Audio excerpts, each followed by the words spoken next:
What they will do? Oh, that they do. Year around. But if it's wet, yeah, but anyway, they're under the nets. They still grow, in the wet season, they still grow. They still I grow got the it. same. Yeah, because it's in the, yeah, sorry, Yeah. I missed that. Yeah. Yeah, I forgot that we. Newcastle University, we look at three societal challenge themes in particular.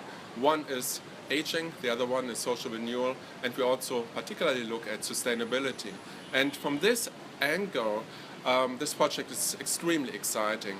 Now we are in Vietnam and we see that the country is beautiful, the people are really welcoming.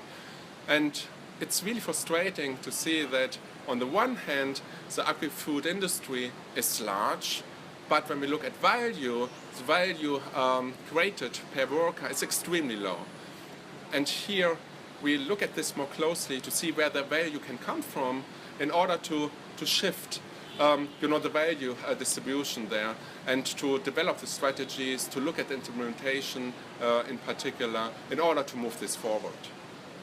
As part of the project, we look at both supply and demand side treatments for improving value added. On the supply side, we focus on precision agriculture. So it's techniques to improve the quality and quantity of produce, particularly focusing on the fresh fruit and vegetable sector. And then on the demand side, we look at strategies for also increasing value added through choice experiments. This will involve, as part of the project, collaboration with farmers and policymakers. So what they do with the product? They distribute it to a market, to supermarket.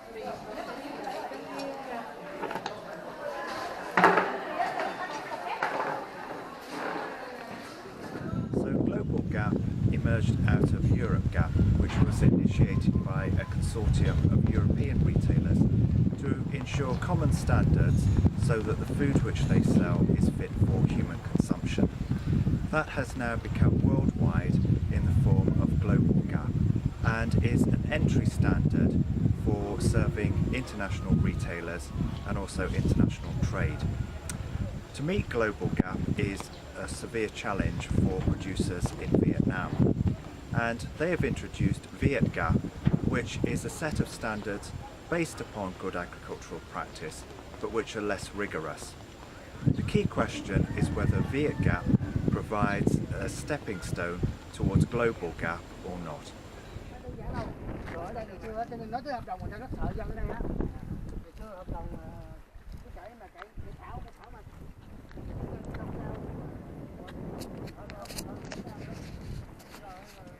On these fields we don't see that much technology. These are salads and vegetables produced for the domestic market, so a wholesaler will pick those up and make it available at supermarkets. These are not for export.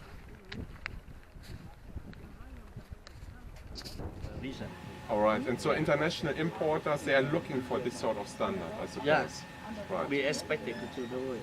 Yeah, at least hard work, but we have to do it. That's great. Yeah. Thank you so much. Yeah. Okay, cheers. Thank you. The University of Economics in Ho Chi Minh City with the delegation from Newcastle University come to visit some farm in Dalat city and in the surrounding district. And we just visit a company farm. They grow lettuce and the other vegetable on hydroponic system. And they apply with GAP, that means with good agricultural practices, and they can control well the quality control, they do like that.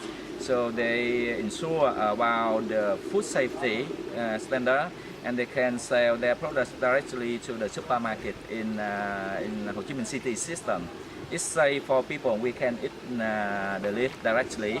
And it's very lucrative for the company because with the bowl like this, for the whole one, we make it clean and then they cover by plastic and then sell directly to the supermarket for every consumer. So if we like, we can eat here, we can bring, we can buy from that farm, or we back to Ho Chi Minh City to get in the supermarket. I think it's a very good system now, and they try to apply the high technology to control the quality, to be ensure about the food safety, and I think it's a good way for Vietnamese agriculture now to. We are in Dalat at the moment, and we see that the farm sizes range from about 3,000 to 5,000 square meters. In Ho Chi Minh City, it ranges from about 1,000 to 5,000 square meters. So it's relatively small, really, and you see here, there are the plants. And when we have a look around, can we have a look around? That would be really nice. You see, there are all individual farms. Now, where's the challenge? The challenge is, where do the seeds come from? Where do the crops come from? These individual farmers, what is the water quality? What pesticides have been used? What volume of pesticides have been used? Now, this is so critical when we think about transparency and traceability. Here, a lot of value can be added. You have to see how things progress. Ở Việt Nam thì ngành nông nghiệp hiện nay đang có nhiều cơ hội phát triển về nông nghiệp công nghệ cao. Thì trên Đà Lạt và Lâm Đồng là cái khu vực mà hàng đầu Việt Nam về sản xuất các loại rau quả. Thì đây là hợp tác xã Phong Thúy với cái mô hình hợp tác xã rất là thành công hiện nay. Có thể nói là một trong những hợp tác xã lớn nhất ở Việt Nam. Hợp tác xã Phong Thúy hiện nay có tổng cộng khoảng hơn 100 hectare. Trong đó thì cái doanh nghiệp Phong Thúy nắm một cái vai trò chủ đạo trong cái việc điều phối và cân đối cái nguồn hàng cho toàn bộ hợp tác xã. Cái đầu ra chủ yếu của cái hợp tác xã là cho các hệ thống siêu thị, các nhà hàng và các trung tâm thương mại lớn. Cảm ơn. This is a vegetable and flower farm open for the public. Very interesting because here they show what can all be done, and it's a type of educational process. So to create awareness, what difference it can make when you really keep an eye on food safety and the advantages that it brings to our daily lives. Last week has been classic. I think the trip to Vietnam has been pretty good. We've learned quite a lot of things, probably from our side, to actually give some stuff to Vietnam and also to take some knowledge from Vietnam. So previously in the first 2 days, what we have done is we have given some high spec and high throughput phenotyping approaches, how they can use it, our approaches which we are using in UK.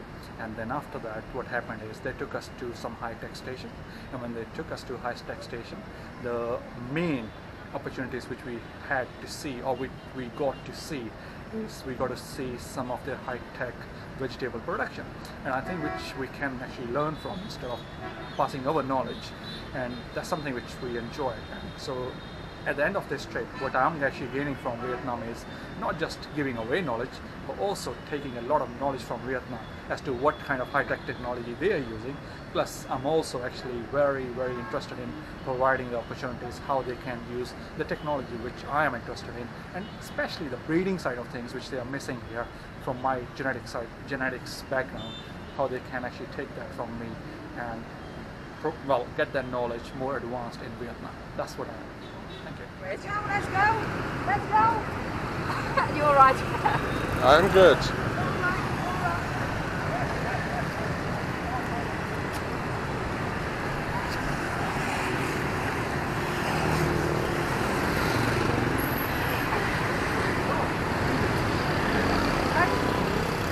I've never done it in my life. Now in the airport in Dalat, after 2 very exciting days here, we have been around and we interact with stakeholders. We have seen very small-scale farms and very big farmers, and I think that we all today, we are richer. We enhance our knowledge on both sides.